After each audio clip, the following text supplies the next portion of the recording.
Is it the population that increases our gold rate? I think so. I don't know if the population of villages slowly increases.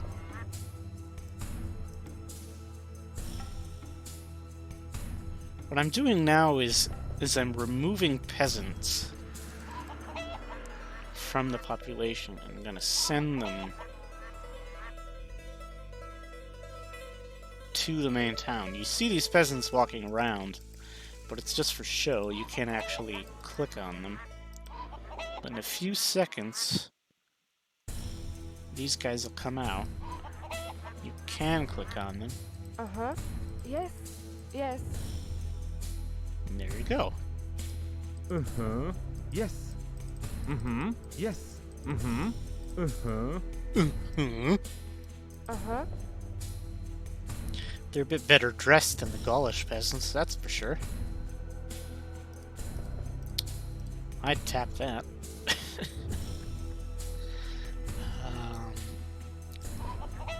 Yeah, Iron Storm. So it's in World War I, and it never ended. It's the 60s, and basically, Yes. what kicked it off, once the Germans were like almost ready to win, or I don't know if the Germans lost or whatever, was eventually a guy came to power in Mongolia that was based off a real guy, but I'll get into that later. He came to power and became a fascist dictator of Mongolia, and then ended up conquering Russia, and then conquering Eastern Europe, and like half of Germany. So the world was basically divided in half, almost exactly on the same demarcation lines as the Cold War of our timeline. You know, complete with a, you know, East Germany and West Germany being like the main battleground. However,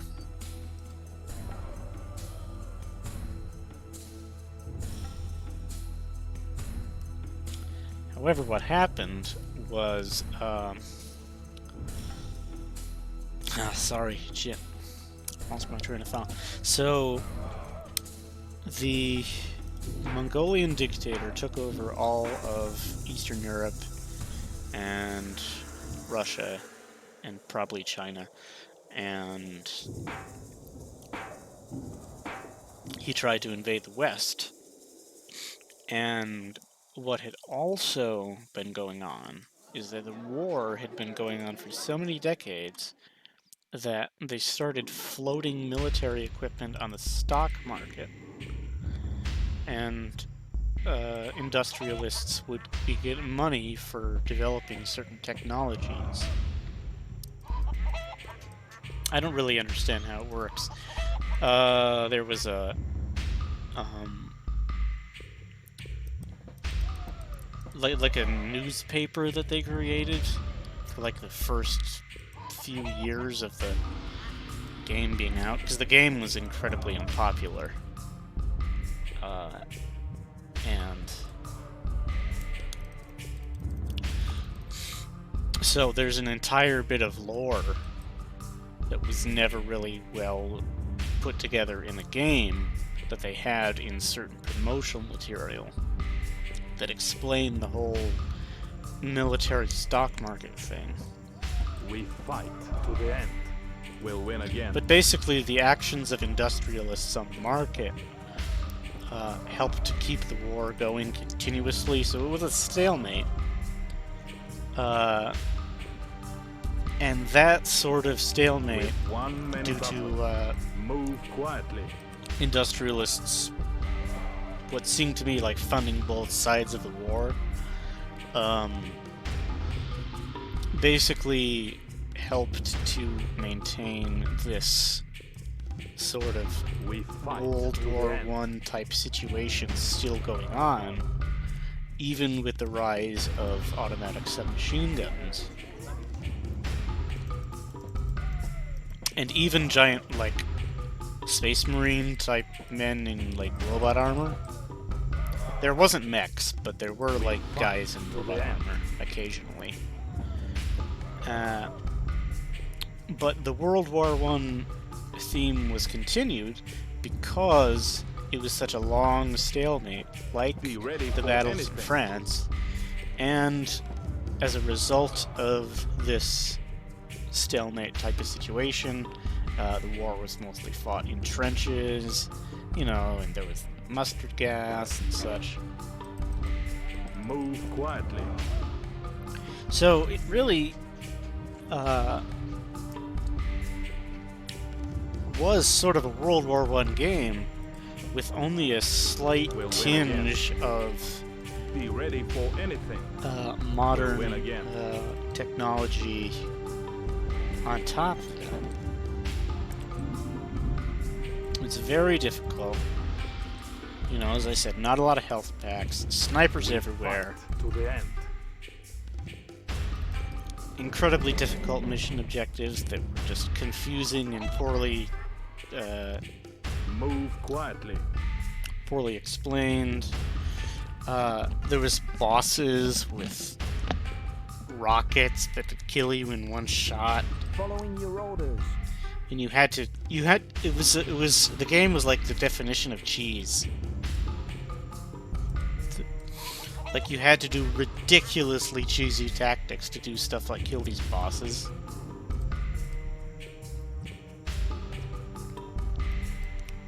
Okay, let's take this village. Yes. Or try to. Uh-huh.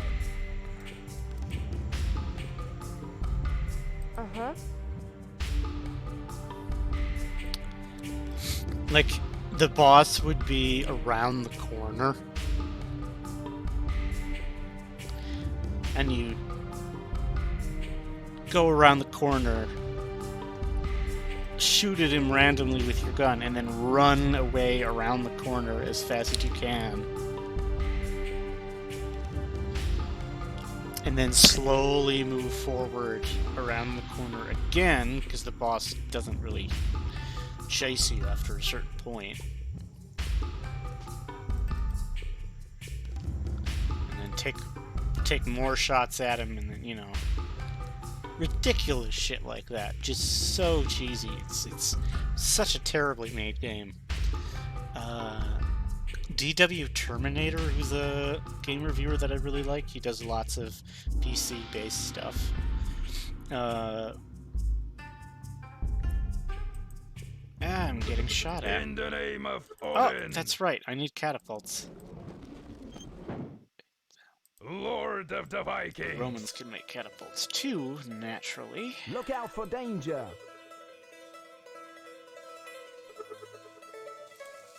Shields in front.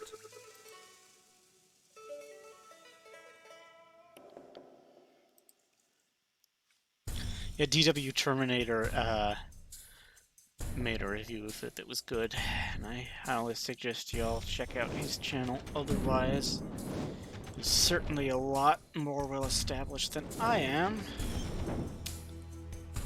There's lots of reviews. Okay, the catapult's doing fairly well. It's a bit too close, but not too bad.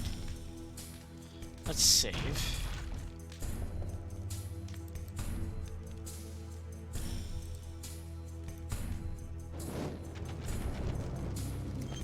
Eventually I'm gonna delete all these extra saves. So I don't need all of them.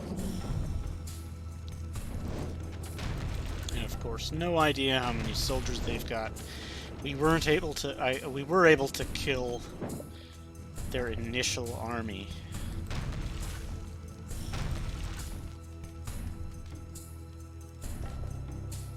So that may have been all of their soldiers. But probably not. Okay. Let's go back to the village and stock up on food.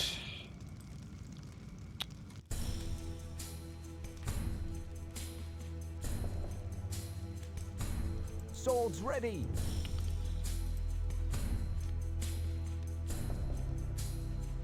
Maybe we go to that village instead. Yeah. Thrust my Looks like hammer. it's slightly closer. Or maybe not. God, I don't know. Following Yeah, your this is orders. closer.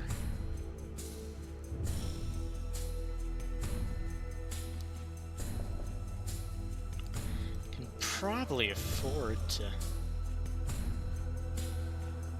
hire some more guys. Oh yeah, yeah we got a decent amount of money, not a lot, but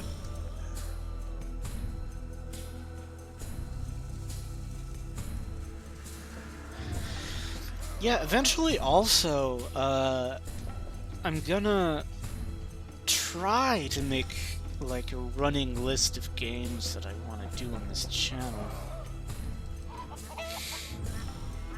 Because I'm going to finish this, and then I'm going to go straight into a 20-25 minute review of Total War Troy. First impressions for, like, playing it for like a week. You know, try to get a good grasp on how the battle mechanics work, and all the tons of different new campaign mechanics. But I'm not gonna let's play it, because Total War games take forever to finish. And then I'm immediately gonna go from that into a review of Iron Harvest, and then a full let's play of Postal 2. Because it's a classic that I've never played. And I know there are lots of people out there. There's a market for games that are classics that people Look out for danger. have not Swords played. ready. Oh, okay. Look There's out for two danger. Hastati here that got stuck outside the village. I have to bring them up. Archers here. I'm a little frightened because I don't know whether the guys in this nearby village are gonna attack. But if they wanted to, they probably would have by now.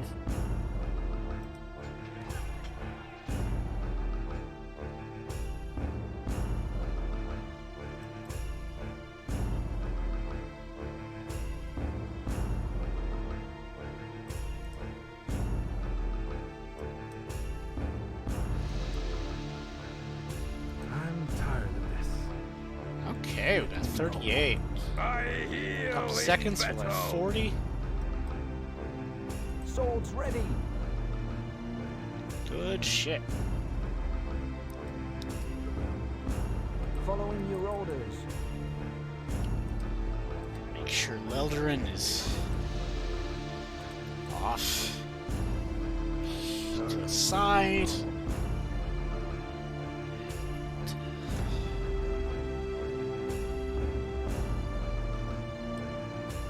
Ready as always. Shields in front. Oops, Lords of the and Vikings. onwards. My home is Valhalla. Wait a sec.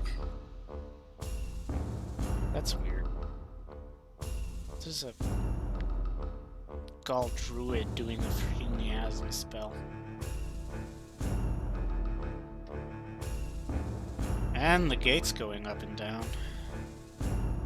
Which can only mean that they're preparing to attack. Maybe I was a little too overconfident.